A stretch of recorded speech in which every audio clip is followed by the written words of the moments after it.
昨上北地區這西北河是車通道，新店有一大片山壁放落去，這畫面看起來是真驚人。有幾落台汽機車嘛攏對咧出落去山腳，因為這落落去的所在是大約有30公尺深。新北市府已經封路搶修，嘛隨時監控狀況，避免擱再造成災害。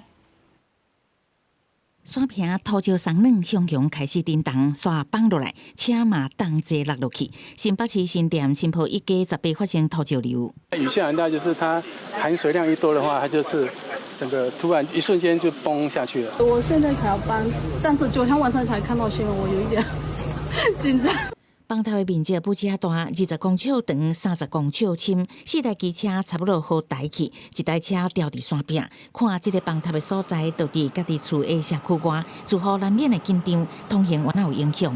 下去那個市區的話，後面還有長春路啦，當然是一定會比較不方便一些。你要往台北這邊是最方便的，放大都沒有辦法。現在不能下台，然後從後面好吧。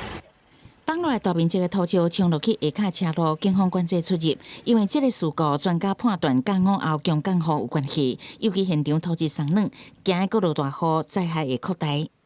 水溝本身可能有些滲漏的現象，那加上近日的豪大雨呢，產生一個瞬間的崩滑，極有可能這個道路以及下邊坡的是屬於回填土。邊坡已經帆布先遮蓋起來，然後也裝設這個。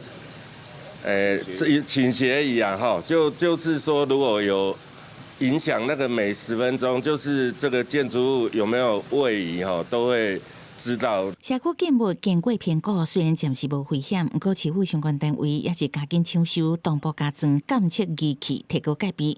103天完成鐵殼架設，凍開條。船仔土石放落來，降歹厝內汽車，家人的通明街19早起嘛傳出土石崩塌的事故。明街後壁的山坪向陽規大片放落來，正是土石灌入去厝內，好在再無人受傷。阻擋到道路通行的樹木，還有一些落石先移除。還好的是，這個崩塌地方，因為這個目前沒有住人，所以沒有人員的傷亡。好親像連續幾天落大雨，這個因素地區發生災情，目前已經成最好安全的維護，因為土地有牽涉到中央，所以後續會閣做伙來搶修。記者綜合報道。